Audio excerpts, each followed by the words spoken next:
Entre ideologías, un análisis comparativo del socialismo y el liberalismo en el siglo XXI, el manifiesto del Partido Comunista de Karl Marx y Friedrich Engels y el camino de servidumbre de Friedrich Hayek representan dos visiones antagónicas sobre la organización social y económica de la humanidad. Estas obras fundamentales del pensamiento socialista y liberal, respectivamente, ofrecen análisis profundos y soluciones propuestas para los desafíos del mundo moderno. En el manifiesto, Marx y Engels delinean un análisis histórico y social basado en el materialismo histórico y la lucha de clases. Argumentan que la historia de la humanidad es una sucesión de conflictos entre las clases sociales, especialmente entre la burguesía y el proletariado. Proponen una revolución proletaria que derroque a la burguesía y establezca una sociedad sin clases, basada en la abolición de la propiedad privada y la centralización de los medios de producción en manos del Estado. Por otro lado, en el camino de servidumbre, Hayek advierte sobre los peligros del colectivismo y la planificación centralizada. Defiende la economía de mercado como el sistema más compatible con la libertad individual y argumenta a favor de un gobierno limitado que proteja los derechos individuales y mantenga el orden público. Estas dos visiones ideológicas han moldeado el debate político y económico del siglo XX y continúan siendo relevantes en el mundo contemporáneo. En este ensayo, exploraremos los principios fundamentales de cada obra, examinaremos sus postulados clave y discutiremos sus fallos y críticas. Además, analizaremos la relevancia de estas ideas en el contexto actual y exploraremos posibles caminos hacia un futuro más justo y próspero para todos. A través de este análisis comparativo, esperamos arrojar luz sobre las complejidades del pensamiento socialista y liberal y promover un diálogo constructivo sobre los desafíos y oportunidades que enfrenta la humanidad en el siglo XXI. El Manifiesto del Partido Comunista, escrito por Karl Marx y Friedrich Engels en 1848, es una obra fundamental del pensamiento socialista y comunista. Aquí están los 10 postulados más importantes del manifiesto. Materialismo histórico. Marx y Engels sostienen que la historia de todas las sociedades hasta el momento presente es la historia de luchas de clases. Esta es la base del análisis histórico y social en el manifiesto. Clases sociales. La sociedad está dividida en clases antagónicas, la burguesía, que posee los medios de producción, y el proletariado, que vende su fuerza de trabajo para vivir. Lucha de clases. La historia de la sociedad hasta ahora es una historia de luchas de clases. Marx y Engels argumentan que estas luchas eventualmente llevarán a una revolución proletaria que derrocará a la burguesía y establecerá una sociedad sin clases. Explotación del proletariado. La burguesía explota al proletariado al apropiarse del plusvalor generado por el trabajo del proletariado. Alienación. El trabajo asalariado aliena al trabajador del producto de su trabajo, de sí mismo como ser humano y de otros trabajadores. Destrucción de las relaciones tradicionales. La burguesía, al revolucionar constantemente los instrumentos de producción, destruye las relaciones sociales tradicionales y establece nuevas relaciones sociales. Globalización del capitalismo. La burguesía ha sometido el campo de acción de la industria y del comercio a un mercado mundial. Las viejas industrias nacionales han sido destruidas y están siendo reemplazadas por nuevas industrias, cuya introducción se vuelve una cuestión vital para todas las naciones civilizadas. Críticas al socialismo utópico. Critican las visiones de socialismo utópico que no se basan en el análisis científico de la sociedad y la economía, argumentando que el socialismo solo puede lograrse a través de la lucha de clases. Necesidad de la revolución proletaria. Marx y Engels sostienen que la emancipación del proletariado solo puede ser llevada a cabo por el propio proletariado, y que esto requerirá una revolución que derroque a la burguesía y establezca una dictadura del proletariado. Abolición de la propiedad privada. Uno de los puntos finales del manifiesto es la abolición de la propiedad privada y la centralización de todos los instrumentos de producción en manos del Estado, es decir,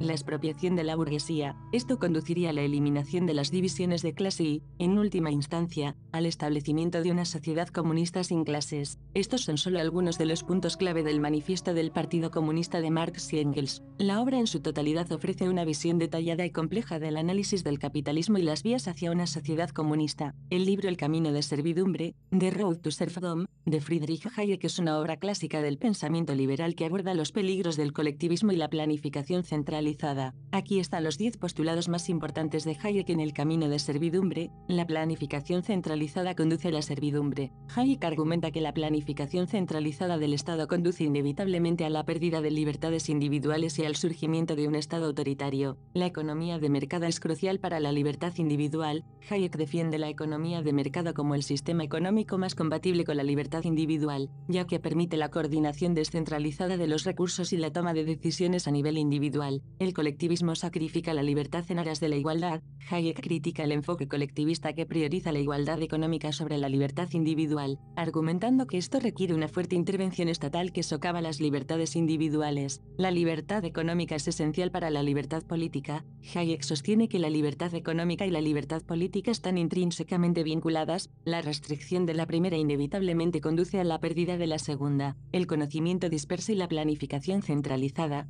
Hayek introduce el concepto del conocimiento disperso, argumentando que el conocimiento necesario para la coordinación eficiente de la sociedad está disperso entre millones de individuos y no puede ser centralizado por el Estado de manera efectiva. La competencia es un proceso de descubrimiento. Hayek defiende la competencia como un proceso de descubrimiento que permite a los individuos encontrar soluciones innovadoras y eficientes a través de la experimentación y el aprendizaje. El papel del gobierno limitado. Hayek aboga por un gobierno limitado cuya principal función sea salvaguardar los derechos individuales y mantener el orden, en lugar de intervenir en la economía o la vida social de manera excesiva. La importancia de la tradición y las normas sociales. Hayek destaca la importancia de la tradición y las normas sociales como mecanismos de coordinación que evolucionan gradualmente y contienen un conocimiento acumulado sobre cómo funcionan las sociedades. La crítica al socialismo y al colectivismo. En El camino de servidumbre, Hayek critica tanto el socialismo como otras formas de colectivismo, argumentando que socavan la libertad individual y conducen a la tiranía. El peligro de la concentración de poder.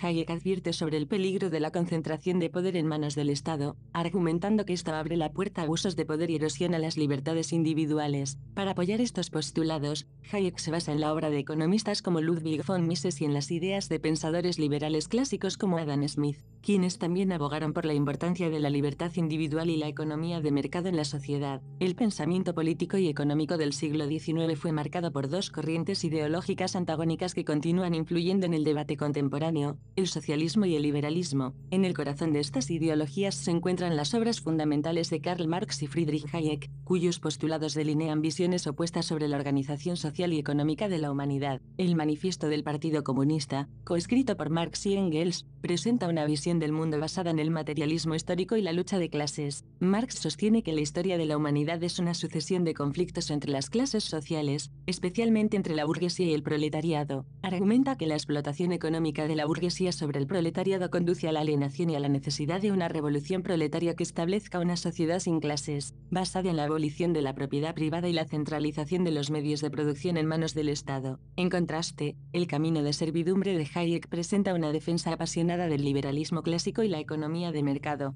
Hayek advierte sobre los peligros del colectivismo y la planificación centralizada, argumentando que conducen a la pérdida de libertades individuales y al surgimiento de un Estado autoritario. Defiende la libertad económica como esencial para la libertad política, destacando la importancia de la competencia, el conocimiento disperso y la limitación del poder gubernamental. Ambas ideologías ofrecen críticas profundas al sistema socioeconómico existente y aspiran a un cambio significativo en la organización de la sociedad. Sin embargo, difieren radicalmente en sus soluciones propuestas y en sus visiones del individuo y el Estado. Marx aboga por una revolución socialista que derroque a la burguesía y establezca un Estado socialista encargado de planificar la economía y redistribuir los recursos. En su visión, la igualdad económica es prioritaria sobre la libertad individual, y la abolición de la propiedad privada es un paso necesario hacia una sociedad más justa y equitativa. Por otro lado, Hayek defiende un Estado minarquista cuya intervención se limite a la protección de los derechos individuales y el mantenimiento del orden público. Propone un sistema económico basado en la libre competencia y la propiedad privada, argumentando que esto permite la coordinación descentralizada de los recursos y fomenta la innovación y el progreso económico. Sin embargo, en la era postmoderna, tanto las ideas socialistas como liberales se enfrentan a nuevos desafíos. La rápida globalización, los avances tecnológicos y la interconexión mundial han generado complejas dinámicas sociales y económicas que desafían las concepciones tradicionales de la política y la economía. Además, la proliferación de información y el surgimiento de las redes sociales han dado lugar a la fragmentación y polarización de la opinión pública, lo que dificulta el consenso político y la formulación de políticas efectivas. En este contexto de incertidumbre y cambio rápido, es crucial que los defensores de ambas ideologías reconozcan las limitaciones y los desafíos de sus respectivas visiones y busquen puntos de convergencia en la búsqueda de un orden social más justo y sostenible. Aunque las diferencias ideológicas ideológicas pueden ser profundas, el diálogo abierto y el compromiso mutuo son esenciales para enfrentar los desafíos del siglo XXI y construir un futuro más próspero y equitativo para todos. En la actualidad, el mundo se enfrenta a una compleja red de desafíos económicos, sociales y ambientales que requieran respuestas innovadoras y colaborativas. En este contexto, el enfoque minarquista de Hayek, que aboga por un gobierno limitado y la libertad económica, podría ofrecer una base sólida para promover la innovación y el emprendimiento, impulsando el crecimiento económico y la creación de empleo. Sin embargo, es importante reconocer que el mercado libre no es una panacea y puede generar desigualdades y externalidades negativas que requieren intervención estatal. Por lo tanto, un enfoque pragmático podría combinar los principios del liberalismo económico con políticas públicas que mitiguen los efectos adversos del mercado y promuevan la igualdad de oportunidades para todos los ciudadanos. Por otro lado, la visión socialista de Marx y Engels, que destaca la importancia de la solidaridad y la justicia social, sigue siendo relevante en un mundo marcado por la desigualdad económica y la explotación laboral. La idea de una sociedad sin clases, donde los medios de producción son propiedad común y se distribuyen equitativamente, continúa inspirando a quienes buscan un orden social más justo y equitativo. Sin embargo, es necesario reconocer las lecciones del siglo XX y evitar los errores del socialismo autoritario, que han llevado a la presión política y la violación de los derechos humanos en varios países. En lugar de un enfoque centralizado y burocrático, es crucial promover formas de socialismo democrático que respeten los principios de libertad y pluralismo político. En última instancia, la búsqueda de un sistema socioeconómico justo y sostenible requiere un compromiso con el diálogo interdisciplinario y la colaboración entre diferentes actores sociales y políticos. En un mundo cada vez más interconectado e interdependiente, la polarización y el partidismo obstaculizan la búsqueda de soluciones efectivas a los desafíos comunes que enfrenta la humanidad. En este sentido, el Estado minarquista y la ignorancia postmoderna representan dos caras de una misma moneda, la necesidad de encontrar un equilibrio entre el respeto a los derechos individuales y la responsabilidad social, entre la libertad y la solidaridad. Solo a través del diálogo abierto y la colaboración constructiva podemos superar las divisiones ideológicas y construir un futuro más justo y próspero para todos. El minarquismo, también conocido como minimalismo estatal, es una corriente dentro del liberalismo que aboga por un papel limitado del gobierno en la sociedad. Aquí tienes algunos representantes destacados del minarquismo. Robert Nozick,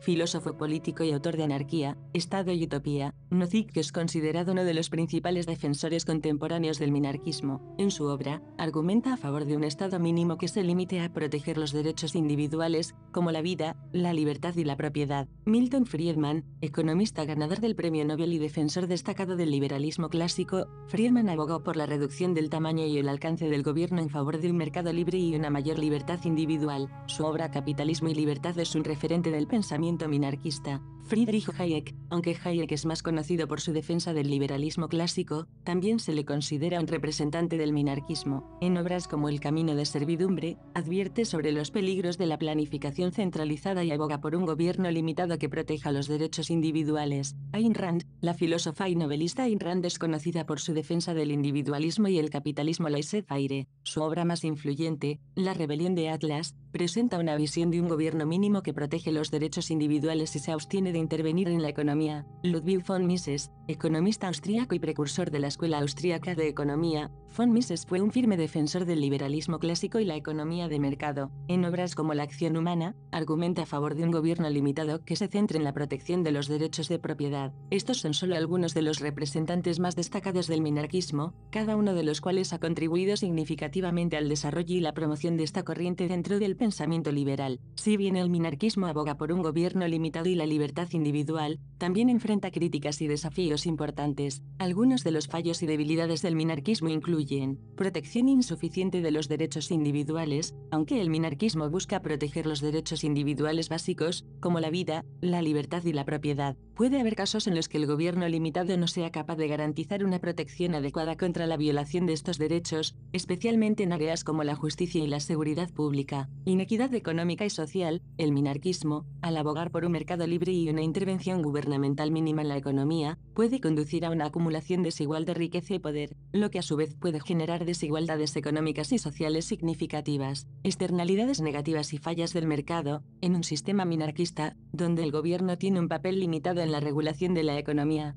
puede haber casos en los que el mercado no funcione de manera eficiente y se produzcan externalidades negativas, como la contaminación ambiental o los monopolios, que afecten negativamente a la sociedad en su conjunto. Desatención de bienes públicos. Los bienes públicos, como la educación, la salud pública y la infraestructura, a menudo requieren intervención estatal para su provisión y mantenimiento. En un sistema minarquista, existe el riesgo de que estos bienes no reciban la atención y los recursos necesarios, lo que puede afectar negativamente a la calidad de vida de la población. Fragilidad ante crisis y emergencias. En situaciones de crisis, como desastres naturales o recesiones económicas, un gobierno limitado puede tener dificultades para proporcionar una respuesta efectiva y coordinada, lo que podría agravar aún más la situación y aumentar la vulnerabilidad de la población. Inequidad en el acceso a la justicia. Con un sistema legal y judicial limitado, puede haber desafíos en el acceso igualitario a la justicia, especialmente para aquellos que carecen de recursos económicos para pagar por servicios legales privados. Estos son solo algunos de los fallos y críticas comunes al minarquismo. Aunque esta filosofía política y económica ofrece importantes principios de libertad individual y limitación del poder estatal, también plantea desafíos significativos en términos de equidad, eficiencia y capacidad de respuesta del gobierno. La falta de moral en el libre mercado puede considerarse un fallo del mercado desde una perspectiva ética y social. Aunque el libre mercado se basa en la competencia y la búsqueda del interés propio como motores de la eficiencia económica, puede dar lugar a comportamientos y resultados que son moralmente cuestionables o socialmente perjudiciales. Algunas de las formas en que se manifiesta esta falta de moral en el libre mercado incluyen explotación laboral. En busca de maximizar sus beneficios, algunas empresas pueden recurrir a prácticas laborales injustas, como salarios bajos, largas horas de trabajo y condiciones laborales inseguras, lo que resulta en la explotación de los trabajadores. Desigualdad económica. El libre mercado puede contribuir a la creciente desigualdad económica al permitir que algunos individuos y empresas acumulen grandes cantidades de riqueza y poder, mientras que otros luchan por satisfacer sus necesidades básicas. Corrupción y fraude. En ausencia de regulaciones adecuadas y una supervisión efectiva, algunas empresas pueden participar en prácticas corruptas y fraudulentas, como el soborno, el fraude financiero y la evasión de impuestos, socavando la integridad del sistema económico. Externalidades negativas. El libre mercado puede generar externalidades negativas, como la contaminación ambiental y el agotamiento de los recursos naturales, que afectan adversamente a la sociedad en su conjunto y a las generaciones futuras. Monopolio y abuso de poder de mercado. En mercados no regulados, algunas empresas pueden adquirir un poder de mercado significativo y utilizarlo para restringir la competencia, aumentar los precios y limitar las opciones disponibles para los consumidores, lo que resulta en una asignación ineficiente de recursos y una distribución desigual de la riqueza. Estos son solo algunos ejemplos de cómo la falta de moral en el libre mercado, lo que no quiere decir que sea malo, sino que no puede manifestarse como un fallo del mercado desde una perspectiva ética y social, lo cual evidentemente afecta al mercado, pero no le quita su cualidad de forjar países y evitar el hambre. Para abordar estos problemas y promover un mercado más justo y equitativo, muchos defensores de políticas intervencionistas abogan por regulaciones gubernamentales adecuadas, programas de bienestar social y políticas de redistribución de la riqueza. La historia de la humanidad ha sido marcada por periodos de escasez alimentaria y hambrunas, que han sido influenciados por una variedad de factores, incluyendo desastres naturales, conflictos, cambios climáticos y problemas económicos. Algunos de los periodos más significativos donde la humanidad ha experimentado graves crisis de hambre incluyen hambruna en la antigüedad. Durante la antigüedad, muchas civilizaciones experimentaron hambrunas debido a la falta de tecnologías agrícolas avanzadas y la dependencia de las condiciones climáticas. Por ejemplo, en el antiguo Egipto, las sequías periódicas en el valle del Nilo podían llevar a la escasez de alimentos y hambrunas entre la población. Edad Media y hambruna europea. Durante la Edad Media, Europa experimentó varias hambrunas devastadoras, especialmente durante el período conocido como la Pequeña Edad de Hielo, siglos XIV a XIX. Las malas cosechas, las sequías y las epidemias de enfermedades agrícolas causaron escasez de alimentos y hambrunas que afectaron a grandes sectores de la población europea. Gran hambruna irlandesa, 1845-1852. La Gran Hambruna de Irlanda fue una de las crisis de hambre más mortales de la historia moderna, causada por la enfermedad de la patata, que destruyó las cosechas de patatas, el alimento básico de la población irlandesa. Millones de personas murieron de hambre o emigraron en masa a otras partes del mundo, especialmente a Estados Unidos. Hambruna soviética, de 1932 a 1933, durante el régimen de Stalin en la Unión Soviética, la colectivización forzada de la agricultura y las políticas agrarias desastrosas llevaron a una grave hambruna en Ucrania, Alemania, conocida como el Holodomor. Se estima que millones de personas murieron de hambre como resultado de esta política. Hambruna en China, de 1959 a 1961, durante el Gran Salto Adelante, una campaña de industrialización masiva liderada por Mao Zedong, China experimentó una de las peores hambrunas de la historia. La combinación de políticas agrarias fallidas, colectivización forzada y la destrucción de la economía rural llevó a la muerte de millones de personas por inanición. Estos son solo algunos ejemplos de periodos significativos en los que la humanidad ha enfrentado graves crisis de hambre. Es importante destacar que las hambrunas soviéticas y chinas son socialistas totalmente, y que la revolución industrial sí marcó una pauta de salir de la pobreza extrema a nivel global. A pesar de que los progresistas ataquen los avances tecnológicos y económicos, el hambre ha amainado y aunque sigue en lugares como África, Sudamérica, entre otros muchos países, ya no sigue siendo un problema persistente del 80% de la población y en muchas partes del mundo como era antes de la Edad Media, y se han requerido muchos esfuerzos continuos para abordar las causas subyacentes y garantizar la seguridad alimentaria para todos.